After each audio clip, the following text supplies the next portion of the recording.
After Evangelicalism, the journey. After Evangelicalism, the journey to a new faith. Part 1. Introduction. When the old home no longer fits. Welcome back to the channel. Have you ever felt a profound love for the person of Jesus and the values of the gospel, but found yourself increasingly unable to recognize those values in the religious institutions you grew up in? Have you felt like you're being forced to choose between your conscience and your community? If you feel like you are wandering in a spiritual wilderness, you are not alone. There is a silent but powerful movement of people leaving traditional evangelicalism not to abandon God, but to find a more human, just, and authentic path. Today, we are decoding David P. Gushee's vital new work, After Evangelicalism. This isn't just a critique of the church. It is a survival manual for anyone in the process of faith deconstruction. Let's spend the next few minutes exploring the roadmap Gushee provides for a new Christianity. Is there life after the church as we know it? Let's find out. Part 2. Why After Evangelicalism? Analyzing the cracks. David Gushee identifies several deep structural cracks that have made traditional evangelicalism uninhabitable for millions of people. He argues that the old home has become too toxic for many to stay. The politicization of faith. One of the primary reasons people are leaving is the tight marriage between the church and specific political parties. Gushee argues that when religion becomes a tool for political power, it loses its prophetic voice and its capacity for compassion.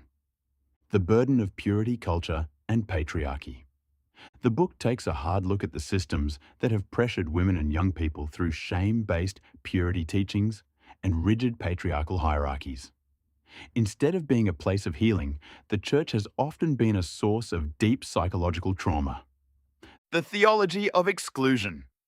Gushee highlights the church's treatment of the LGBTQ+ community and those with differing intellectual perspectives as a major point of departure. He asserts that leaving these restrictive structures is not an act of losing faith, but an act of seeking a faith that is actually true to the Spirit of Christ. Part 3. Building a faith on humanity and truth. Gushee doesn't just tear down the old house, he offers the pillars for a new one. He proposes 3 core foundations for a post-evangelical faith. 1. A Jesus-centered life.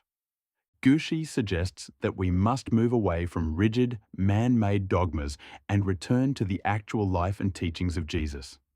This means prioritizing the red letters, the Sermon on the Mount, the care for the poor, and the radical inclusion that Jesus practiced. If a doctrine doesn't look like Jesus, it shouldn't be part of the faith. 2. Embracing intellectual honesty. True faith should not be afraid of questions. Gushee encourages what he calls intellectual integrity. This means accepting science, utilizing critical thinking, and being honest about the historical context of the Bible. You don't have to check your brain at the door to be a follower of Christ. 3. Ethics as the foundation. A vibrant faith must lead to tangible action in the real world. Gushee argues that a new Christianity must be defined by its commitment to social justice, environmental care, and the dismantling of systemic discrimination. Faith is measured not by what you say you believe, but by how you treat the most vulnerable members of society. Part 4. A message to the spiritually homeless. A significant portion of After Evangelicalism acts as a pastoral letter to the wanderers, those who have left their churches but haven't found a new place to land. Intelligence and faith can coexist. Gushee's most comforting message is that you can be an educated, progressive, and modern person while still being a devoted believer. The conflict between your IQ and your prayers is an artificial one created by a narrow culture, not by God. The power of new communities. Even if we leave the old institutions, we still need one another. The book emphasizes the importance of finding or creating new micro-communities where differences are respected, and love is the only requirement for belonging. It's a call to move from religion to relationship, with God and with each other. Part 5. Conclusion. The road ahead. After evangelicalism is a powerful affirmation that when one door closes, a much larger horizon opens. It suggests that deconstruction is not the end of the world. It is the beginning of a more honest one. Thank you for joining me for this deep dive into a subject that affects so many of us today. What do you think about David Gushee's vision? Do we need a new Christianity for the 21st century? Or is it possible to reform the old structures from within? Let's have a respectful and open conversation in the comments below. If you found this summary helpful, please hit the like button and subscribe to the channel. We are dedicated to bringing you the best insights from books that challenge and inspire the human spirit.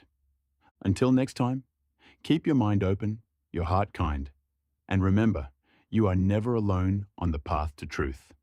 Goodbye.